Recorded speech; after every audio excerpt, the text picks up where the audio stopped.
네, 통일교 측으로부터 불법 정치자금을 수수한 혐의를 받는 권성동 국민의힘 의원이 구속기로에 섰습니다.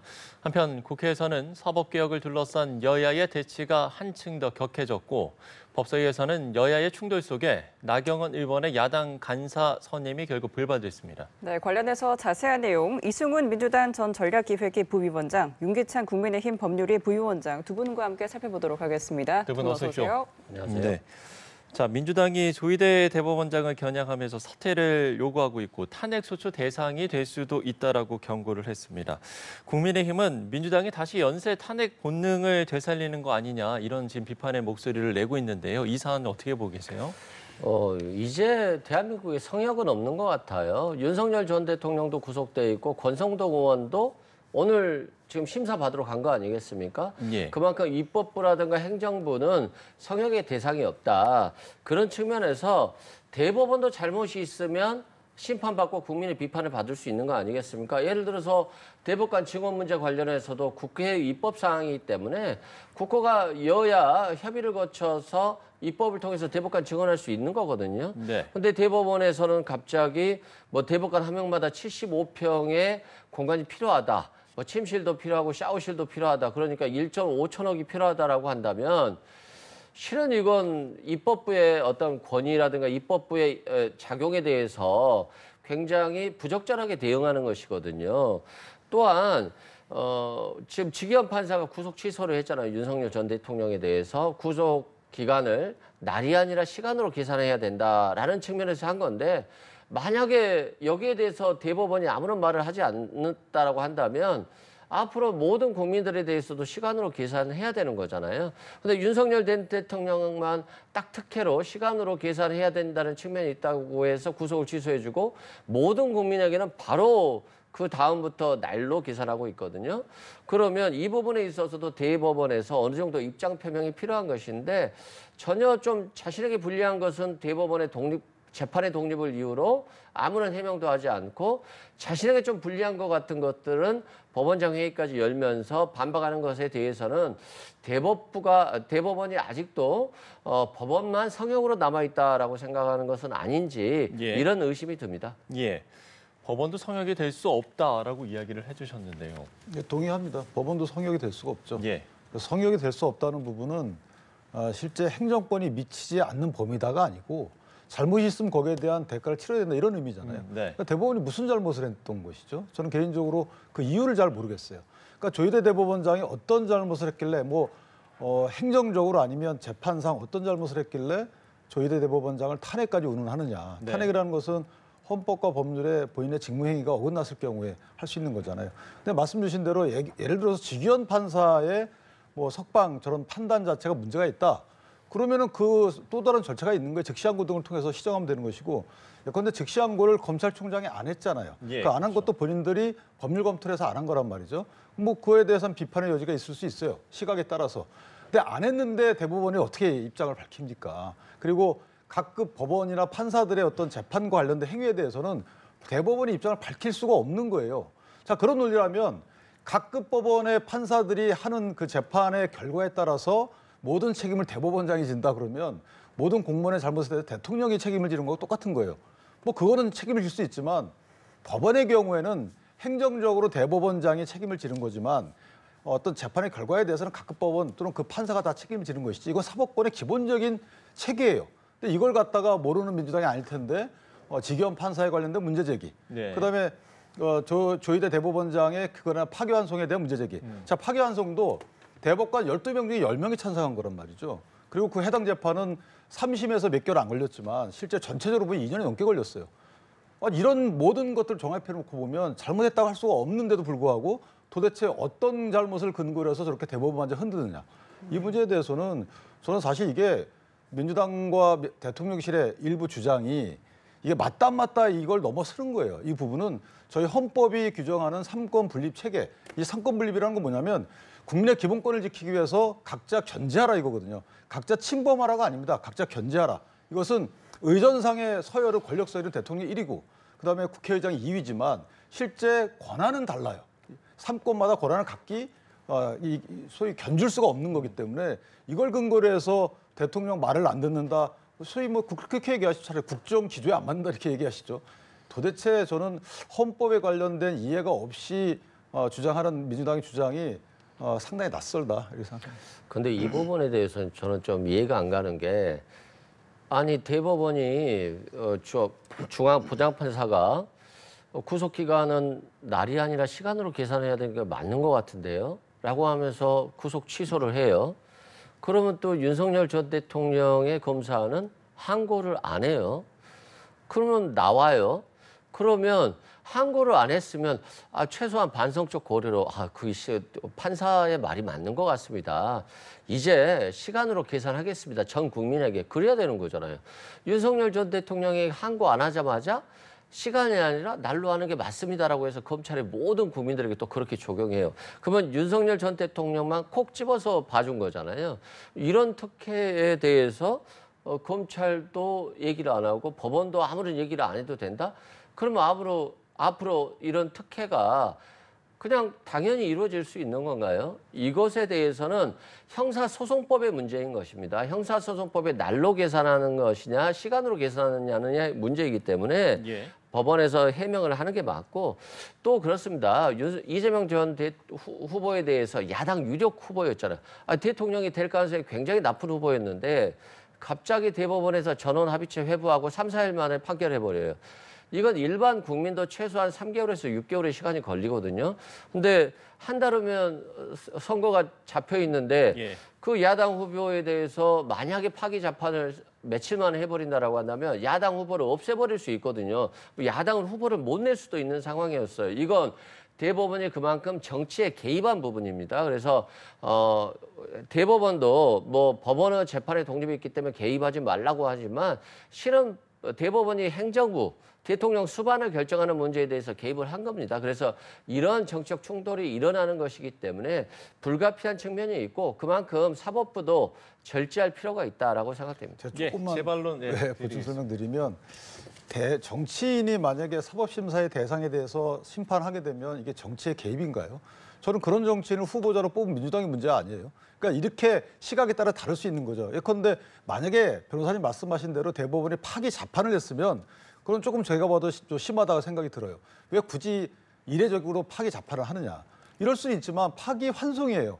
그 파기 환송을 통해서 항소심 법원이 다시 재판해가지고 대법원을 올리면 시간이 상당히 걸린다는 거죠. 네. 그럼 대법원 만약에 이재명 대통령께서 당선이 되면 재판 중지되는 거예요. 지금 그렇게 되고 있잖아요. 민주당 주장에 따르면. 근데 뭐가 문제라는 거죠?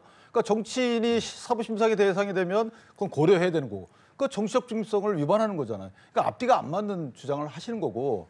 그다음에 검찰이 뭐 날짜 기준으로 시간 기준으로 한 부분에 대해서 가타부타 판단할 여지가 있죠. 그런데 대법원은 구체적 규범 통제 기관이에요. 일반적으로 법령 해석을 하는 기관이 아닙니다. 어떤 사건이 재판에 전제가 됐을 때 대법원의 즉시항고를 통해서 재판이 올라왔을 때 그때 본인들이 재판을 통해서 결정을 통해서 법령을 해석하는 것이지 일반적으로 이 법령 이렇게 해석해야 됩니다. 이렇게 하는 게 아니거든요. 이건 기본적으로 우리 헌법에 나와 있는 기본적인 룰이에요. 그런데도 불구하고 대법원을 욕한다? 저 비난한다? 이건 맞지 않다는 것이고. 알겠습니다. 그러니까 이걸 민주당에서는 뭔가 다른 목적이 있다고 볼 수밖에 없는 이 흐름상 그런 오해를 받을 수 있는 상황이다. 알겠습니다. 자, 이르면 다음 주 민주당이 대법관 증원을 골자로 한 사법개혁안을 발표합니다.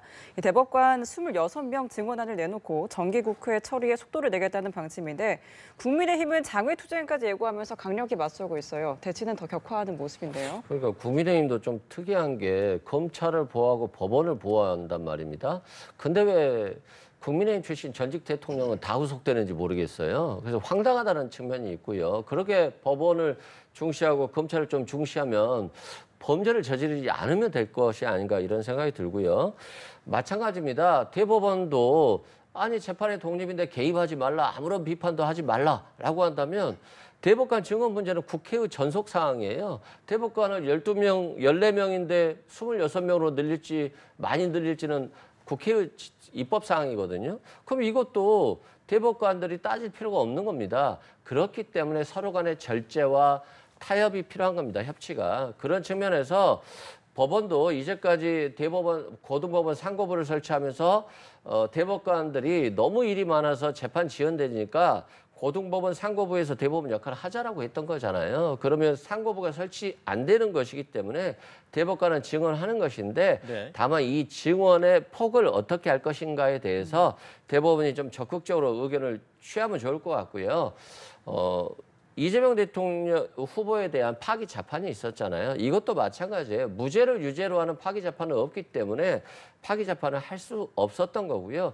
다만 유죄 취지로 파기환송하면서 이재명 후보에 대한 범죄자 프레임을 확 씌워주면서 대선 선거 과정에 있어서 이것들을 국민의힘에 유리하게 하려고 하는 그런 정치적 의도가 충분히 있었다라고 보여지고 윤석열 전 대통령이 추천한 대법관 10명은 유죄, 민주당이 추천한 2명은 무죄. 이것도 너무 정치적이다는 측면에서 대법원도 재판의 독립도 중요하지만 정치적 중립성 그리고 충분한 검토를 거친 이후에 판결하는 그런 성숙한 재판 모습도 보여줄 필요가 있는 것이지 이게 부족하다라고 한다면 자꾸 정치적 개입 의도로 볼 수밖에 없기 때문에 계속 국회와 충돌하고 행정부와 충돌할 수밖에 없는 거거든요.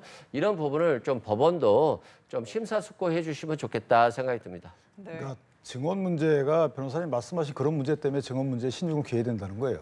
그러니까 전원합의체 운영 과정에서의 기술적인 문제 이런 거는 뭐 대법원의 얘기니까 그건 제가 얘기하지 않겠어요. 그런데 12명을 증언한다는 겁니다. 12명 증언하고 중간에 이재명 대통령 재임 기간 중에 임명할 수 있는 대법관이 뭐 20명이 넘는 이런 상황이에요. 그렇다면 방금 말씀하신 대로 어쨌든 그 당 임명권자의 에 따라서 대법원들의 입장이 바뀐다면 대법관들의 입장이 바뀐다면 이거를 4년 임기 내에 5년 임기 내에 전부 다 임명해서는 안 되는 거죠. 그러면 시간을 두고 임명해야 될 거 아니겠어요? 예를 들면 A 대통령 그 재임 기간 중에는 뭐 한두 명, 그다음 다음 대통령에는 한두 명 이런 식으로 늘려가야 되는 것이지 급격하게 늘린다는 것은 내 임기 기간 중에 내가 맞는 성향의 대법관들로 대법원을 채우겠다.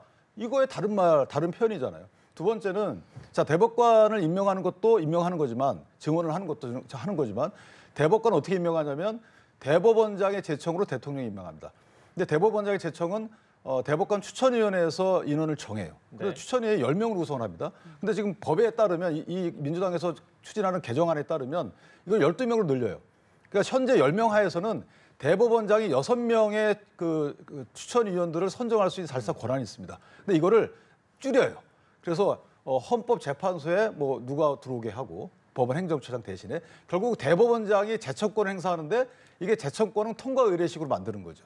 결국은 대법원장의 제청 권한을 없애는 식의 이런 법안 개정이 되고 있는 거예요. 그러니까 대법원장이 만약에 그대로 있으면 사실은 본인이 원하는 대법관을 채우기 때문에 이걸 대통령이나 민주당 입장에서 묵과하지 않는 거죠. 그럼 묵과하지 않는 것이 오히려 대법원의 정치적 중립성을 훼손한다는 거예요. 그래서 지금 민주당이 얘기하는 대법원장에 대해서 비판의 주안점은 왜 정치적 편향성이잖아요. 근데 지금 민주당이 추진하는 건 오히려 정치적 편향성을 추구하는 거예요. 이게 맞느냐 이 말입니다. 국민적 시각에서 볼 때는 웃기는 일이에요. 죄송한 말씀이지만. 이게 어떤 논리, 어떤 법리로 희석하고 명분 삼아 주장한다 하더라도 안 맞는 주장을 계속하는 거예요. 저는 이게 진영에 따라서 달리 판단될 문제가 아니거든요. 왜냐하면 국민적 시각에서 보면 대법원의 문제는 국민적 크게 와닿질 않아요.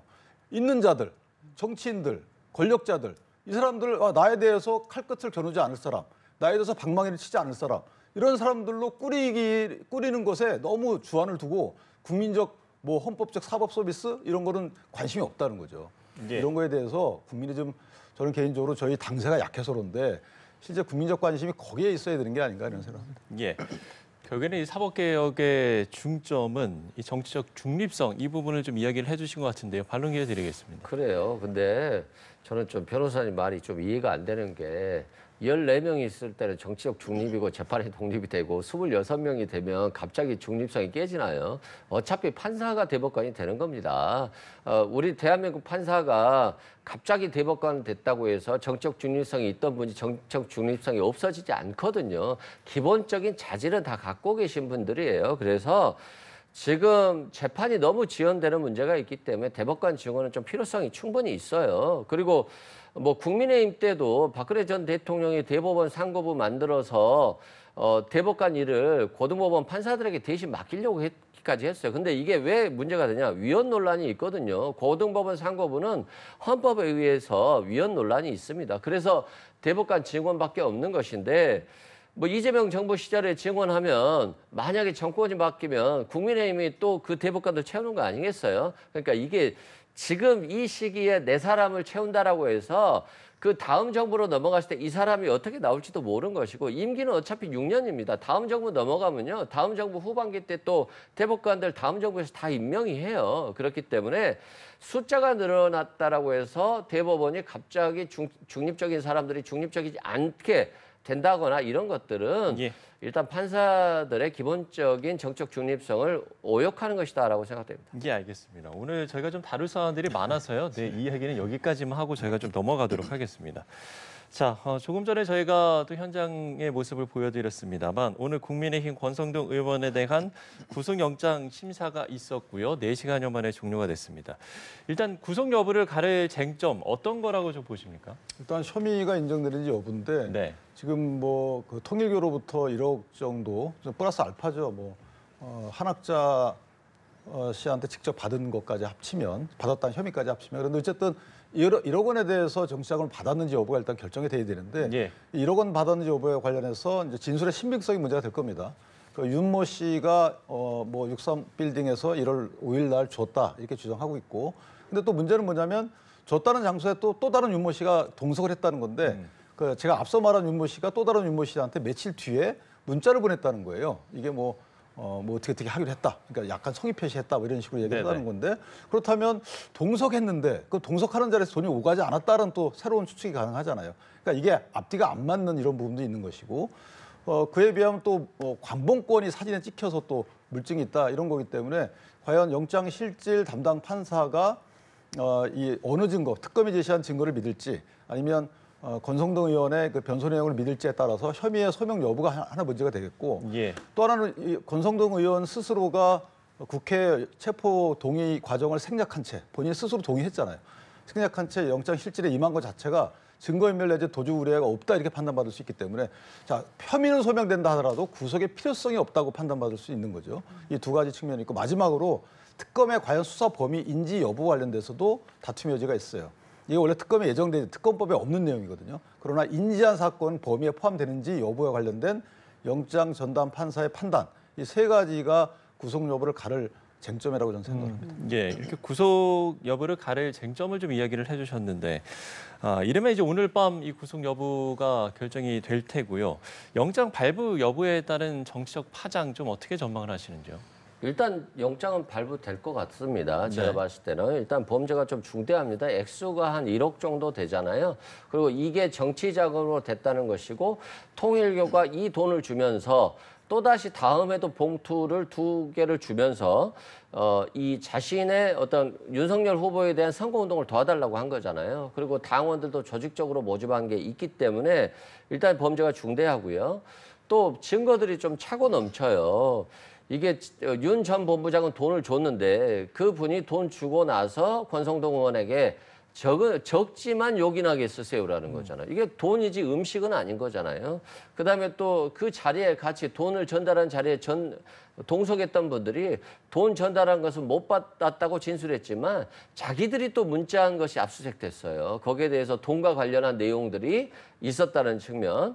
그리고 권성동 의원이 윤 전 본부장이 조사받고 나오자마자 보좌관을 통해서 차명폰으로 접촉을 시도합니다. 그래서 좀 대화 좀 하고 싶습니다 했더니 불행하게도 그게 받은 전화번호를 잘못 전화를 해서 택배기사가 받은 거예요. 네네. 이걸 또 특검에 제보한 거거든요. 권 전 본부장이 권 의원이 윤 전 본부장과 대화를 시도했다. 이건 증거인멸 정황으로서 굉장히 나쁜 것이기 때문에 1억 원을 받았다는 것이 거의 확실시되는 상황에서 받지 않았다라고 한다면 증거인멸, 범죄의 중대성을 이유로 영장이 발부될 것 같고요. 아마 오늘 저녁 늦게 발부되지 않을까 싶은데 만약에 이 영장이 발부된다라고 한다면 이제 한학자 총재도 내일 조사를 받기로 돼 있잖아요. 그래서 한학자 총재도 어느 정도 권 전 의원에게 불리한 진술 그리고 국민의힘을 조직적으로 돕기 위해서 했던 부분들에 대해서도 자신은 지시하지 않았지만 밑에 있는 분들이 했을 것 같다라는 취지의 진술할 가능성이 높아서 국민의힘으로 조사가 좀 확대될 가능성이 높아 보인다라고 말씀드립니다. 네, 알겠습니다. 권성동 의원의 구속 여부까지 지켜봐야겠습니다.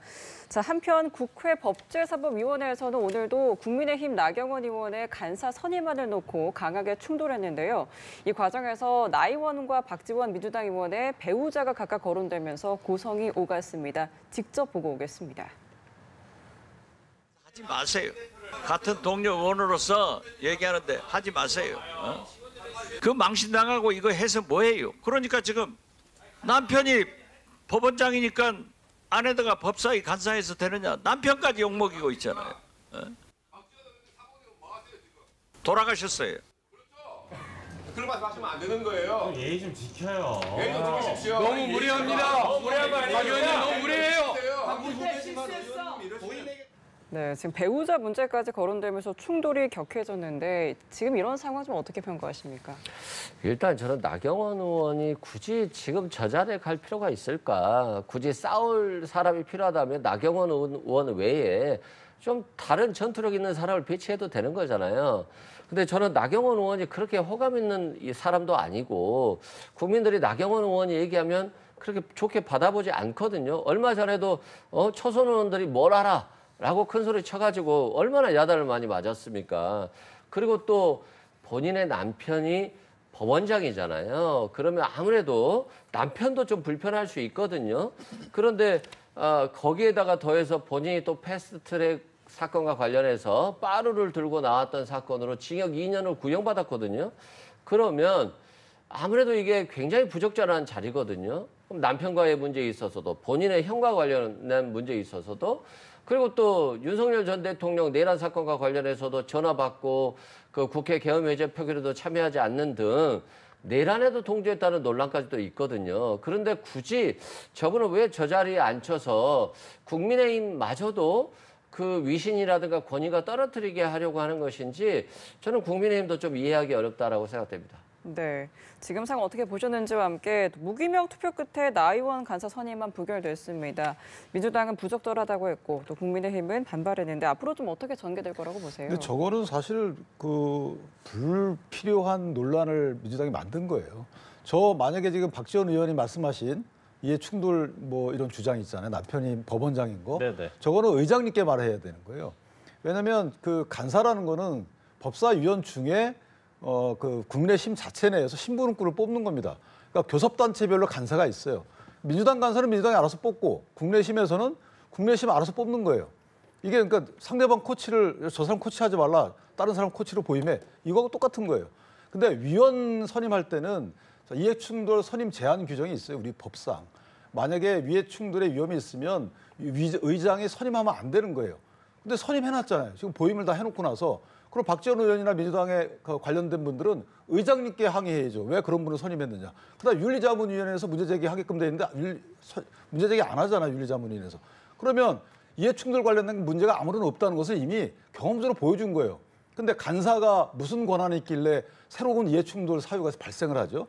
전혀 의미 없는 거고. 예. 또 하나는 그러니까 어떻게 보면 좀 나경원 의원을 좀 두려워하는 것 같고요. 두 번째는 선임 방법인데 저게 원래 호선하게 돼 있어요. 근데 저희가 선출과 호선은 달라요. 선출은 특정 후보자를 등록하고 나서 그 등록된 후보자에 대해서 투표를 하는 거예요. 모든 의원들이. 호선은 그게 아니고 모든 사람이 다 후보자예요. 여기 만약에 12명이 있으면 12명이 후보자고 12명이 누구 할지 본인들 그냥 이름 써서 내는 게 호선입니다. 근데 통상 어떻게 하냐면 간사 누가 추천을 해요. 그럼 그 간사에 대해서 그냥 박수 치고 끝나는 거죠. 역대 다 그렇게 해왔고 그게 호선의 하나의 변형된 방법이었어요. 이와 같이 비밀투표로 나경원 의원의 부결을 한다. 이거 호선이 아니에요. 그러니까 국회법이 정한 투표 방법을 어긴 것이다. 그래서 이 부분은 문제가 있는 것이고 이제 이 정도 선에서 일단 하시고요. 이거 충분히 강성 지지층에 보여줬으니까 뭐 추미애위원장이나 기타 분들께서 이 정도 됐으면 내가 열심히 했다. 이거 강성 지지층이 이미 다 호소했어요. 그러니까 이제 다시 안고 올려서 아까 말씀 호선의 방법으로 선임했으면 좋겠다 생각합니다. 예, 알겠습니다. 자, 그런가 하면 오늘 국회 대정부 질문 이틀째 외교통일 안보 분야를 주제로 열렸는데 최대 화두는 한국인 근로자 구금 사태와 한미 관세 협상이었습니다. 여기에 이 구금 사태와 관련해서 우리 국민이 겪은 인권 침해 실태가 속속 드러나면서 지금 공분을 사고 있는데 특히나 한 근로자는 저희 연합뉴스 TV와의 인터뷰에서 80명 가까이 한 방에 구금되면서 침대가 부족해서 어떤 분들은 선체로 잠을 자는 경우도 있었다. 그야말로 이 최소한의 인권조차 보장받지 못했다. 이렇게 인터뷰를 하기도 했는데 이 사안들 오늘 이제 대정부 질문에서도 이 부분이 최대 화두가 됐었고 이 사안은 좀 어떻게 보고 계세요? 저도 정말 화가 나죠. 이 지금 불법 체류자들을 감금하는 곳, 이건 네. 실은 뭐 정말로 불법으로 장기간 체류하는 사람들을 잡아 가두는 곳이거든요. 그래서 추방의 형식으로 내보내는 건데 우리의 기술자들은 정말 숙련공들이고 그분들이 있어야지만 공장을 만들 수가 있거든요. 예. 지금 당장 공장을 만들어야 되는 상황에서 미국 사람들 불러다가 가르쳐서 할 수가 없어요. 그렇기 때문에 뭐 여행 비자라든가 이스타 비자를 통해서 갔던 것이고 이게 장기 체류자가 아니에요. 잠시 이렇게 공장 건설을 도와주는 것이고 또 미국에서 취업 비자라든가 전문 비자를 자주 주지 않기 때문에 어쩔 수 없는 측면이 있었어요. 그리고 또 한국이 엄청나게 많은 돈을 투자하고 한국 기업들이 투자하겠다고 하는데 정작 한국 기업인들, 숙련 기술공들을 저런 식으로 취급했다는 것 자체, 그러니까 완전히 불법적인 위장 취업자들과 똑같이 취급했다는 것 자체에 대해서 엄청난 인권 침해고요. 어떤 분에게는 또 결핵주사도 강제로 놨다는 거잖아요. 네네. 미국에도 진술 거부권이 있는 것이고 변호사를 선임할 권한이 있다라고 얘기를 해줘야 되는 것인데 그런 것도 제대로 얘기도 되지 않았고요. 그리고 정식적으로 취업 비자를 가지고 간 사람까지도 그냥 잡아갔다는 거잖아요. 정말 황당하고 영장주의에도 위반한 행동들을 지금 미국이 하고 있는 것인데 저게 지금 트럼프 대통령의 탐욕에서 비롯된 거거든요. 그리고 실은 우리 국민들, 기업인들이 지금 피해는 일주일입니다. 일주일이 입원한 피해고 어떻게 생각해 보면 지나갈 수 있는 문제인데요. 저 일주일간 국민들이 입은 피해 때문에 미국에 엄청나게 많은 후과가 있을 거예요. 어느 나라가 저 미국에다 저렇게 투자하겠습니까? 다 공장 지으려면 전문 기술자들 일본도 가야 되는 것이고요. 다른 나라들도 가야 되는 것인데 누가 가겠어요? 미국에서 비자도 안 내주는 것인데 그런 측면에서 저는 트럼프 대통령과 미국의 탐욕이 빚어낸 국민들에 대한 고통인 것이고 이 고통의 후과는 미국에게 돌아갈 것이다라고 생각됩니다. 예.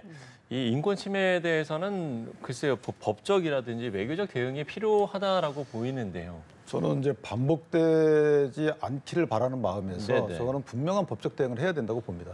첫 번째는 외교적 채널을 통해서 당연히 항의를 해야 되겠죠. 근데 그걸 떠나서 이 의사를 저희가 취합해야 되겠지만 우리 국가에서 관련자들이 만약에 나는 정말 억울해서 해당 그 당사자들을 상대로 해서 예컨대 체포했던 그 당사자나 이민세관 당국이나 이런 사람들을 상대로 해서 법적 대응을 하겠다라고 하면 국가가 도와줘야 된다고 생각을 해요. 이거는 국가 대 국가의 문제가 아니고 개인 인권에 관련된 문제이기 때문에 저는 분명한 입장을 전해야 된다고 보고요. 두 번째는 그 영사관의 문제가 있어요. 왜냐하면 지금 이런 인권 침해 당했다고 하는 이런 논란들이 저희가 추상적으로 알고 있었지만 구체적으로 사례를 수집한 거는 기업들이 수집하거나 언론기관이 수집했지 영사들이 수집한 경우가 없어요. 면담을 왜 했는지 모르겠어요. 그러니까 구체적으로 우리 국민들이 어떤 피해를 입었는지에 대해서 그 당시에 생생하게 그걸 수집해가지고 바로바로 외교적 채널을 통해서 문제 제기를 했어야 되는 건데 그런 부분이 좀 아쉬웠던 부분이 있고 마지막으로 얼른 그 강경화 미국 대사에 대해서 아그레망을 받아야죠. 예. 8월 18일 날 지금 저희가 임명을 했는데 아직까지 아그레망이 안 나오고 있어요. 이 문제도 서둘러야 되는 거 아니겠습니까? 왜냐하면 미국 대사가 있어야지만 뭔가 원활하게 미국과의 채널이 진행이 되는데 어떤 일이 터지고 나면 우리 장관이 미국 바로 날아가야 돼요. 자, 이런 그 어떤 외교적인 낭비를 방지하기 위해서라도 하루빨리 대사의 아그레망을 받아야 되겠다. 그래서 네, 알겠습니다. 여기까지 정치권 이슈부터 조지아주 구금 사태 인권 침해 사안까지 윤기찬 국민의힘 법률위 부위원장, 이승훈 민주당 전 전략기획위 부위원장 두 분과 함께 살펴봤습니다. 오늘 말씀 고맙습니다.